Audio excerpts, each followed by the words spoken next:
Guys, welcome to my YouTube channel Reportables. So মই যোৱাকালি এক জায়গাত গৈছিলো হাফলঙত। তো তাতে এটা মই ভিডিও বনাইছিলো।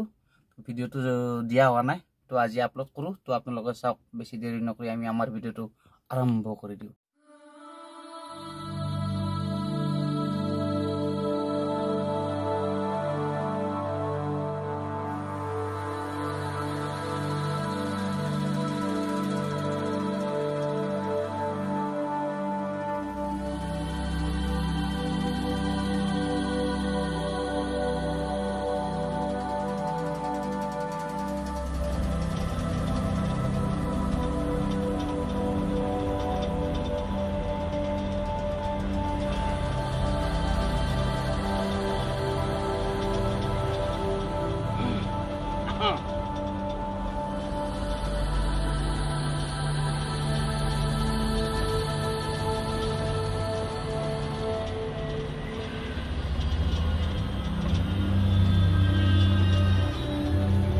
Guys, মই ফাইনালি আহি পালো হাফলং ডিমা হাছাও ডিস্ট্ৰিক্ট।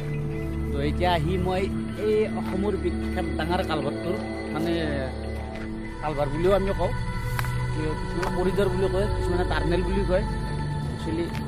তো আপোনালোকে এবাৰ চাই লওক। তো ভিডিঅ'টো ভাল লাগিলে লাইক কৰিব, শ্বেয়াৰ কৰিব, কমেণ্ট কৰিব। ইমান ধুনীয়া টাৰ্নেল আমাৰ অসমত প্ৰথম এইটোৱে হয়।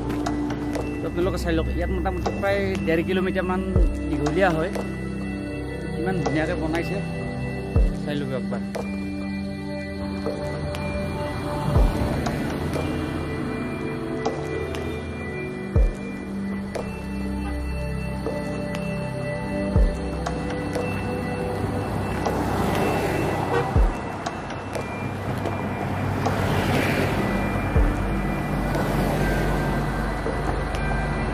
পাহাৰৰ ইটো মূৰৰ পৰা খান্দিছে, পাহাৰৰ সিটো মূৰত ওলাইছে, কেনেকুৱা শব্দ হয় আপোনালোকে চাই লওক একবাৰ।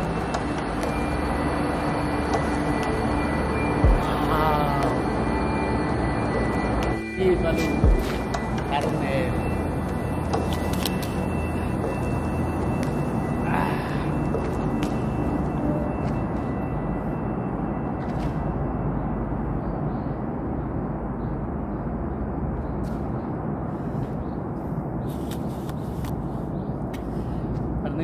ফাইনেলি আহি পালো টাৰ্নেল।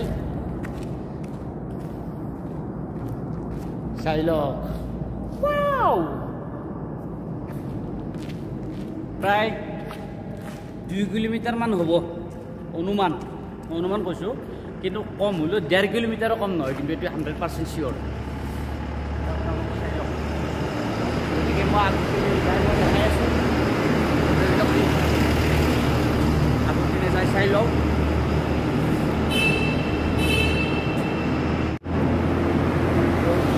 মই আগৰ পিনে দেখাই লওঁ আপোনালোকে চাই এণ্টাৰটেইনমেণ্ট কৰক, আৰু ভাল লাগিলে লাইক কৰিব, কমেণ্ট কৰিব, শ্বেয়াৰ কৰিব ভিডিঅ'টো। তো অসমৰ ভিতৰত একদম হাইষ্ট দীঘল আৰু ডাঙৰ এইটোৱে হ'ল টাৰ্নেল হাফলঙত আছে। তো আপোনালোকে কেতিয়াবা যদি গুৱাহাটীৰ পৰা হাফলং হৈ শিলচৰত আহে, তেতিয়া আপোনালোকে 100% এই টাৰ্নেলৰ তলেদি আহিব লাগিব। তো ঠিক আছে। চ' গাইজ, টাৰ্নেলৰ বাহিৰৰ সৌন্দৰ্য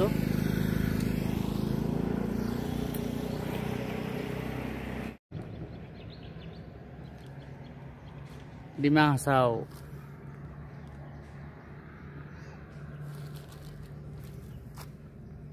এইটো কলৰ খেতি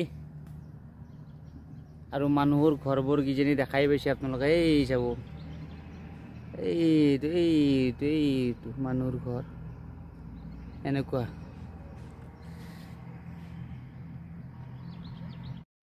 ফাইনেলি তো মই ভিডিঅ'টো ইমানতে সমাপ্ত কৰিলোঁ।